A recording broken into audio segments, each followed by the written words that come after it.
আবারও নিজেদের পারমাণবিক প্রতিরোধ ক্ষমতা পুনঃপ্রতিষ্ঠা করার কথা ভাবছে পাকিস্তান। সম্প্রতি ভারত পাকিস্তান টান উত্তেজনার মাঝেই এমন কথা তুললেন পাকিস্তান সেনাবাহিনীর সাবেক ব্রিগেডিয়ার রশিদ ওয়ালি। সম্প্রতি আন্তর্জাতিক গণমাধ্যম আল জাজিরাকে দেওয়া এক সাক্ষাৎকারে একথা বলেন তিনি।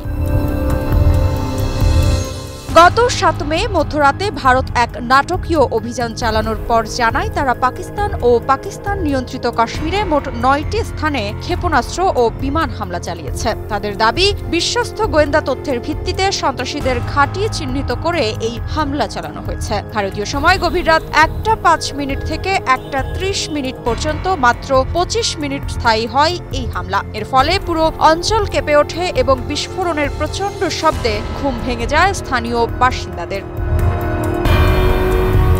এদিকে আল জাজিরার ওই সাক্ষাৎকারে ওয়ালি বলেন, ভারতের মতো একটি পারমাণবিক শক্তিধর রাষ্ট্র এতটা বেপরোয়া হতে পারে এটা ভেবে পাকিস্তান হতবাক হয়েছে। তিনি জানান, এক্ষেত্রে ইসলামাবাদের জবাব হবে সামঞ্জস্যপূর্ণ ও সামরিক লক্ষ্যবস্তুকে কেন্দ্র করে। এছাড়া গত ২২ এপ্রিল ভারত শাসিত কাশ্মীরের পেহেলগামে ২৬ জন বেসামরিক নাগরিক নিহত হওয়ার ঘটনায় আন্তর্জাতিক তদন্তে সহযোগিতার প্রস্তাব দেওয়ার পরও পাকিস্তানের বিরুদ্ধে ভুয়া অভিযোগ তোলা হয়েছে বলে দাবি করেন ব্রিগেডিয়ার রশিদ ওয়ালি।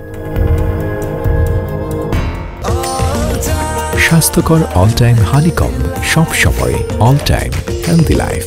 পাকিস্তানের এই অবস্থান দেশটির প্রতিরক্ষা নীতিতে একটি গুরুত্বপূর্ণ মোড় নির্দেশ করে, যেখানে কূটনৈতিক চাপ ও সামরিক উত্তেজনার মধ্যে পারমাণবিক সম্ভাবনার ইঙ্গিত স্পষ্টভাবে তুলে ধরা হয়েছে। এর আগে গত মঙ্গলবার রাতে ভারতের ৫টি যুদ্ধবিমান ভূপাতিত করার দাবি করেছে পাকিস্তান। যদিও পাকিস্তানের এমন দাবি স্বীকার করেনি ভারত, অবশ্য তারা অস্বীকারও করেনি, জানিয়ে কিছুটা ধোঁয়াশা তৈরি হয়েছিল। তবে ব্রিটিশ গণমাধ্যম বিবিসি ও মার্কিন গণমাধ্যম নিউ ইয়র্ক টাইমস রাফাল সহ ভারতের কয়েকটি যুদ্ধবিমান বিধ্বস্ত হওয়ার সত্যতা নিশ্চিত করেছে।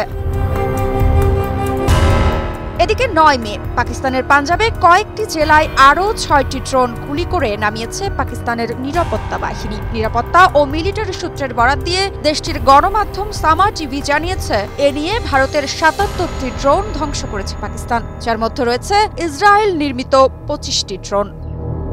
মৃত্তিকা বিশ্বাস, নিউজ 24।